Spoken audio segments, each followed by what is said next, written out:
የተከበራችሁ የመሰረተ ክርስቶስ ቤተክርስቲያን አባላት፣ አገልጋዮችና መሪዎች፣ የተከበራችሁ የክርስትና እምነት ተከታዮች፣ የተከበራችሁ ኢትዮጵያውያንና ትውልደ ኢትዮጵያውያን እንኳን ለ2017ኛው ለጌታችን ለመድኃኒታችን የኢየሱስ ክርስቶስ ትንሣኤ መታሰቢያ በዓል በሰላም አደረሳችሁ አደረሰን። በሉቃስ ወንጌል ምዕራፍ 24 ላይ ነገር ግን ከሳምንቱ በመጀመሪያው ቀን ያዘጋጁትን ሽቶ ይዘው ከእነርሱ ጋር አንዳንዶች ወደ መቃብር እጅግ ማልደው መጡ። ድንጋዩም ከመቃብሩ ተንከባሎ አገኙት። ገብተውም የጌታን የኢየሱስን ሥጋ አላገኙትም። እነሱም በዚያ ሲያመነቱ እነሆ ሁለት ሰዎች የሚያንጸባርቅ ለብሰው ወደ እነሱ ቀረቡ። ፈርተውም ፊታቸውን ወደ ምድር አቀርቅረው ሳሉ እንዲህ አሏቸው፣ ሕያውን ከሙታን መካከል ስለምን ትፈልጋላችሁ? ተነስቷል እንጂ በዚህ የለም አሏቸው። ለዚህ ነው የትንሣኤ በዓል መታሰቢያ የተስፋ በዓል ነው የምንለው።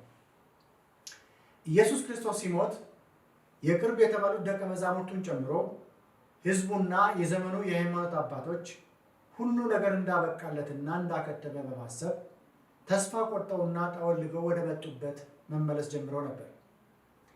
ከደቀ መዛሙርቱም አንዱ በገንዘብ ሲለውጠው፣ ሌላው ደግሞ አላውቀውም ብሎ ደጋግሞ ክዶታል። ወቅቱ በጣም አስቸጋሪ በመሆኑ በሐዘንና ተስፋ በመቁረጥ የተዋጡበትና በራቸውንም ዘግተው የተቀመጡበትን ጊዜ ነበር። በሌላ በኩል ደግሞ ሥርዓት ይፈጽሙ ዘንድ ከእነርሱ አንዳንዶች ወደ መቃብር ማልደው ሄደው ነበር። የሚቀባ ሽቶ ይዘዋል፣ ማልደውም ተነስተዋል። ቦታው ላይ ግን የሚፈልጉት ሰው አልተገኘም። የድንጋዩ መንከባለል ብቻ ሳይሆን መቃብሩን ባዶ ነበር፣ የጌታም ሥጋ በዚያ አልነበረም። ከዚህ የተነሳ በፍርሃትም በኀፍረትም ተውጠው ባሉበት ሁኔታ ታላቅ ጥያቄ ተጠይቀዋል። ይኸው ጥያቄ ሕያውን ከሙታን መካከል ስለምን ትፈልጋላችሁ የሚል ነበር። ይህንን መባላቸው የሚፈልጉትን ባያገኙም የሚፈለገው ግን ተገኝቷል። ምክንያቱም ኢየሱስ በመቃብር ውስጥ የለም። የተወደዳችሁ ወገኖቼ፣ ኢየሱስ ክርስቶስ ከሙታን ተነስቷል። ድንጋዩም ከመቃብሩ በር ላይ ተንከባሏል። ኢየሱስ መቃብር ውስጥ የለም፣ ሊኖርም አይችልም። ስለሆነም ይህንን በዓል የማክበር ትርጉሙ ከመብል ከመጠጥና ከታሪክ ዝክርነት ያለፈ መሆኑን ማወቅና ማሰብ አስፈላጊና ተገቢ ጉዳይ ነው። ምክንያቱም የትንሣኤ በዓል ማዕከል የትንሣኤው ተስፋ ነውና። አዎ፣ የእርሱ ትንሣኤ ሕይወት ነው።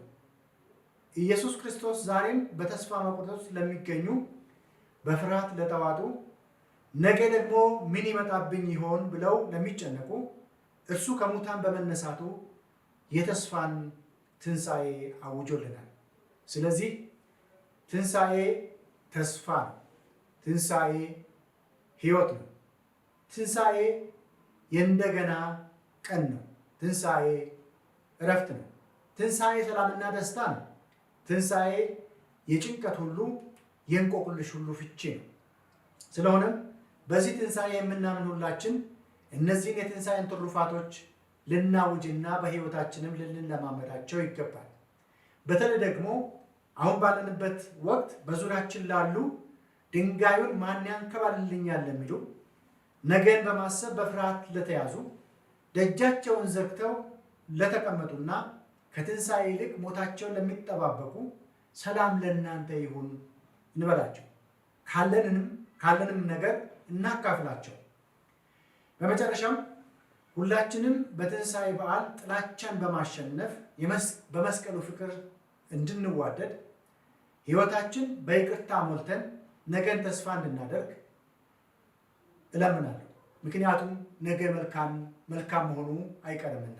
እግዚአብሔር ሀገራችን ኢትዮጵያንና ሕዝቦቿን ይባርክ።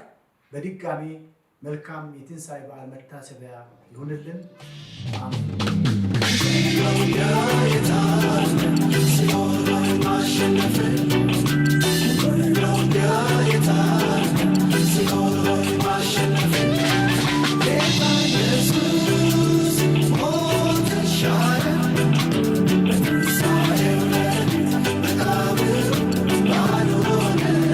Amen.